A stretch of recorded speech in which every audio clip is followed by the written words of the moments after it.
Olá, pessoal! Iniciando mais um semestre letivo com vocês.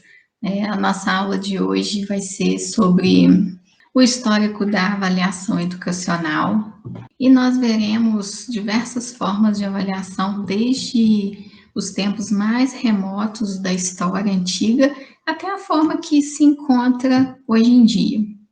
Então, gente, iniciando, a gente vem falando dos ritos de passagem, que é uma forma de avaliação que várias tribos utilizavam e algumas até hoje em dia utilizam, né? Também tem a questão dos gregos e dos chineses, que para fazer alguma seleção das pessoas para determinados cargos tinham critérios de seleção, e entre os gregos nós destacamos os espartanos. Quem assistiu o filme 300 teve essa noção, como que os jovens eram submetidos a provas duras, vários tipos de competições para provar a sua resistência. Em Atenas, nós temos Sócrates, que submetia os seus alunos às arguições orais, que ainda hoje em dia muitos educadores utilizam esse método em sala, né? E ele destacava aquela frase, conhece-te a ti mesmo, no qual era um pressuposto básico para o encontro com a verdade e com o seu método, que também era chamado como maiêutica. Era a arte de levar o seu aluno, através desses questionamentos, a descobrir os conhecimentos que ele possuía, sem que, às vezes, nem ele mesmo soubesse. E a gente já passa para a Idade Média, que foi caracterizada pela intensa espiritualidade, e nessa época predominaram o método racional e tradicional, que não precisava de uma comprovação experimental, e o segundo era o argumento de autoridade, no qual era baseado apenas no valor intelectual daquele que estava professando aquele argumento, e aceitava-se a opinião desses mestres, né, e autoridades no assunto. Então, basicamente, era só repetir o que se ouvia, o que se lia, e isso era uma prova convincente do saber. Valorizava-se a atenção e a memória nas escolas daquela época. E aí, mais tarde, né, teve os educadores escolásticos, e nós destacamos São Tomás de Aquino, né? Escolástica é o pensamento baseado na tentativa de conciliação entre o ideal de racionalidade e a experiência da fé cristã. E São Tomás de Aquino, no livro O Tratado dos Anjos, ele nos oferece a sutileza de uma nova orientação no pensamento cristão, mas ainda naquela mesma direção do teocentrismo, que foi o centro da gravitação da Idade Média. E nessa época, as organizações mais poderosas foram as universidades, que destinavam os estudos principalmente para a formação de professores, e os doutores medievais, ao refletirem sobre o que era irracional, eles estavam abrindo os caminhos sobre a razão e as novas perspectivas para a avaliação. Já por outro lado, o Renascimento, ele manifestava o movimento do humanismo em duas correntes, que era a corrente do humanismo cristão e a do humanismo pagão. A corrente do humanismo cristão, ela trazia grandes contribuições para a avaliação, porque eles imaginavam essa avaliação através de uma avaliação psicológica que visava atender às diferenças individuais da forma que esses alunos fossem preparados para a vida e de acordo com as suas necessidades e interesses. Já a corrente do humanismo pagão exaltava principalmente a individualidade humana e a supervalorização do eu individual, né, sem quaisquer vínculos com valores transcendentais. E dentre os educadores dessa época, nós destacamos Vittorino de Feltri. Ele era italiano e ele dizia que quero ensinar os alunos a pensar e não a disparatar. Ele avaliava o seu aluno mandando o mesmo ler em voz alta e, conforme a sua expressão e entonação, ele o julgava habilitado ou não. E nessa época também temos René Descartes. que criou 4 regras próprias para encaminhar o espírito na busca da verdade. E a primeira regra é: nada se admite como verdadeiro se não se conhece evidentemente como tal. A segunda é dividir cada uma das dificuldades em tantas parcelas quantas se puder e for exigido para melhor resolução. A terceira, levar os pensamentos em ordem, começando pelos objetos mais simples e mais fáceis de serem conhecidos, para subir pouco a pouco, como por degraus, aos conhecimentos mais complexos.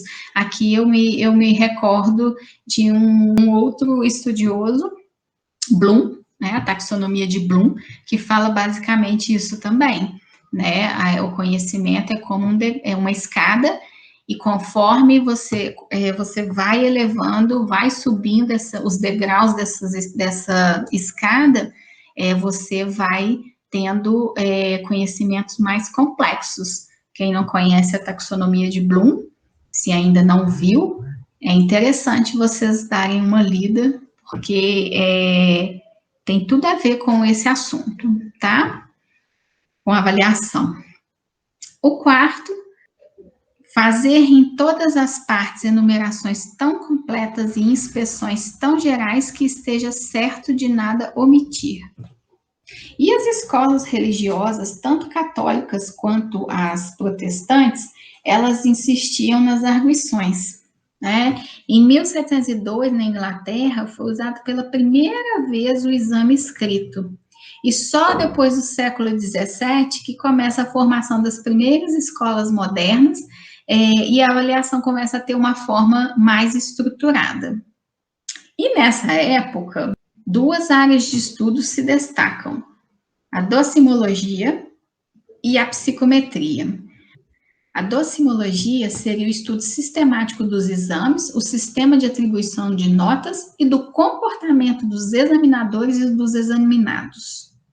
Já a psicometria, ela já faz um vínculo entre ciências exatas e a psicologia, e ela consiste no conjunto de técnicas adequadas e comprovadas para estar mensurando um conjunto de comportamentos, caracterizada por testes padronizados, né, para medir a inteligência e o desempenho dessas pessoas.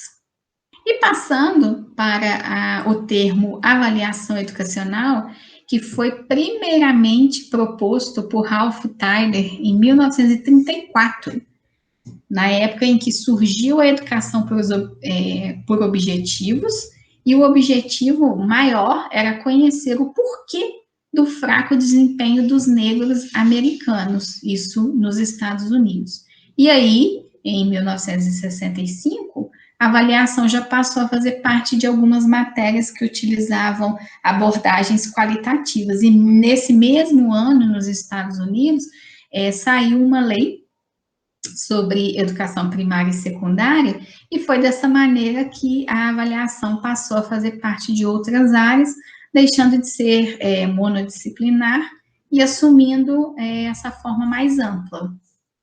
E no Brasil, a história da avaliação, ela já se mistura com a nossa colonização, né, em relação aos jesuítas, que o objetivo deles era basicamente converter os ignorantes e ingênuos, no caso os nativos índios, e criar uma atmosfera civilizada e religiosa para todos que quisessem vir para cá, para o nosso país.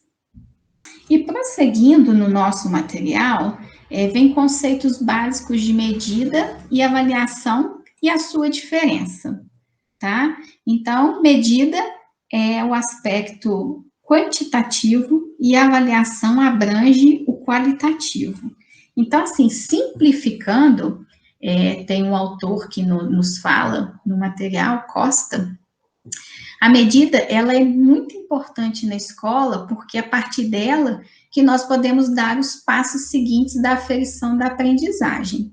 Já o avaliar é o ato de estar comparando uma medida com o padrão e emitir esse julgamento sobre a comparação.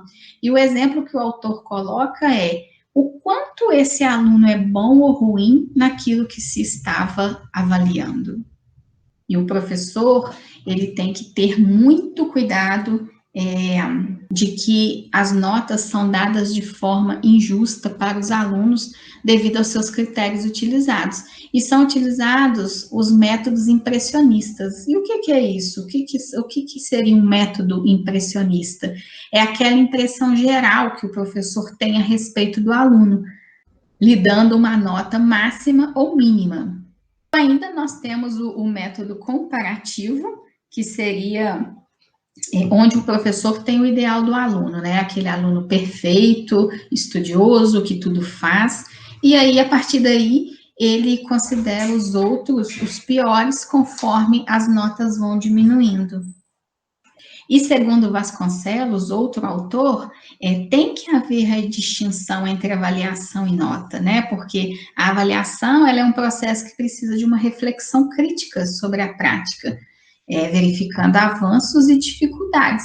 E o que tem que ser feito para estar superando esses obstáculos? E também a nota, seja ela numérica ou conceitual. E já aqui, essa avaliação, essa nota, ela é uma exigência do sistema. E para encerrar, eu venho com essa frase: a avaliação não pode ser um instrumento de discriminação e seleção social, de punição e ou rejeição, mas sim de investigação, reflexão, construção do conhecimento pelo aluno e grupo de alunos, mediados pela ação do professor. Então, essa primeira aula, ela dá para vocês uma noção do que nós vamos ver aqui. O tema avaliação é um tema muito contraditório, que nós temos vertentes que acham que ela tem que ser justa, com a nota, e nós temos a vertente que ela tem que ser contínua, que ela não só a nota é o correto. Então, conforme nós formos aprofundando o assunto, vocês poderão tirar a conclusão de vocês a respeito da melhor forma de avaliar. Está dando dicas e vai estar aprofundando no assunto, ok? Qualquer dúvida que vocês tiverem, é só estar entrando em contato. Um forte abraço e até mais.